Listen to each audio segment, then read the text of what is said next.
Okay, what you see right here is, listen, I started out by just cutting my green onions. You know, of course, I cut off the roots on the end, and then I want to chop them.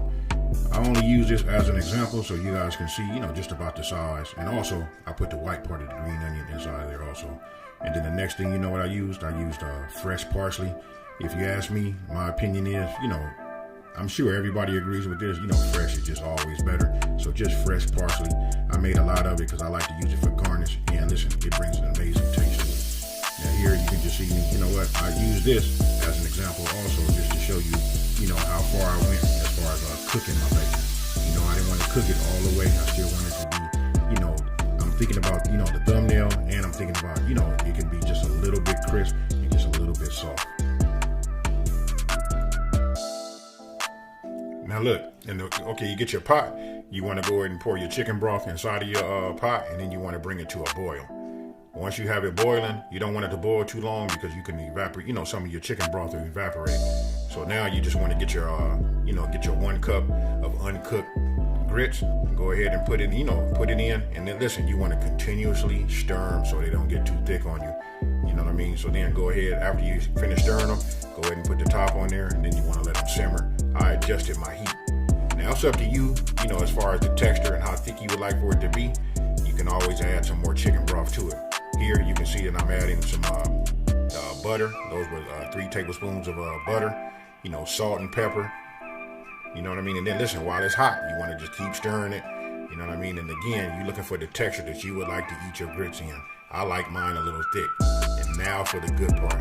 I went ahead and added maybe about a cup of the shredded cheese inside of the grits. You know what I mean? You just want to like stir it around, let the heat, you know, melt it, let it, you know, thicken up. You can see the color right there, kind of like starting to change. And then after that, right there. Okay, so look, what you're seeing right there is, listen, I'm just checking the texture. I like that. And then I went ahead and dumped the rest of the cheese in there.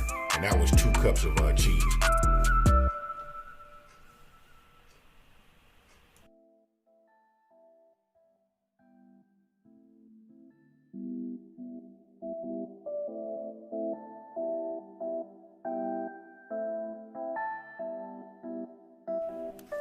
Once you got everything, you know, mixed, your butter, salt and pepper, cheese, and your grits, and everything is just right, go ahead and cover them, set those to the side, go ahead and get the pan that we made our bacon in, and we're going to use that same bacon grease, you know what I mean, that delicious flavor. That's what we're going to fry our shrimp in.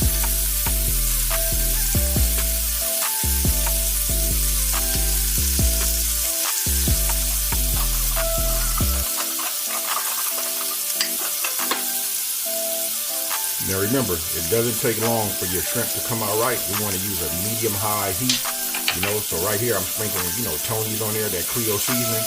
You know, it's up to you, whatever type of seasoning you'd like to use, but I just chose to use Tony's. That was awesome. And then right here, you can see I'm using the minced garlic. And listen, again, it doesn't take long. So what you want to do is, you know what I'm saying, look, about 2 to 3 minutes on medium-high heat. So as you're putting in the rest of your ingredients, as you see right there, you know, once I get them in there, and then we're going to start to flip them over, and then we're going to go back over the top and then start putting a little bit more seasoning on the other side. And if you want to know how, you can see, listen, if you want to know how your shrimp is cooking, if you look at the bottom of the shrimp, you can see where it starts to turn, instead of it being that raw pink, you know, pink looking color, what it does is it starts to turn white. And as it gets all the way almost to the middle of it, that's when I flip them over. You do not want to overcook your shrimp because it can become rubbery and just, you know, they're just too chewy. But listen, when they're done right, this right here, hands down, if you guys know anything about me, I can just tell you, you can stick your hand out and just drop the mic. Look at this presentation right here. This is what you're looking for. It's seasoned just right, cooked just right, and that's it. And right here, now it's time to plate.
All right, you guys just seen it. You see how simple that was to make?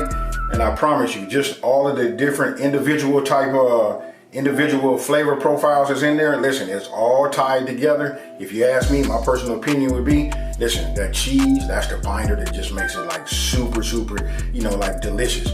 So with that being said, I hope you guys enjoyed this video. If you'd like to see other videos like this, you know what I mean, or you have some suggestions, just leave a comment down below.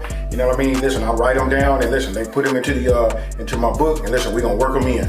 So listen, if you guys are on Instagram, listen, I'm following a hashtag. This hashtag was given to myself. It's called hashtag Smoking Grillin Fam, which is SMOKINGRILLINFAM. You know what I mean? So listen, I'm gonna follow that one. So if you guys make this or any other recipes that I make, you know what I mean, just go ahead and post it up on Instagram, and don't forget to use that hashtag. Again, that's hashtag Smoking Grillin Fam. And then you know what? I get a chance to take a look at what you made. You know what I mean? Hey, get a chance to look at the different presentations and things of that nature. Hey, so with that being said, you guys, you know what? Thank you for watching this video, and I'm out.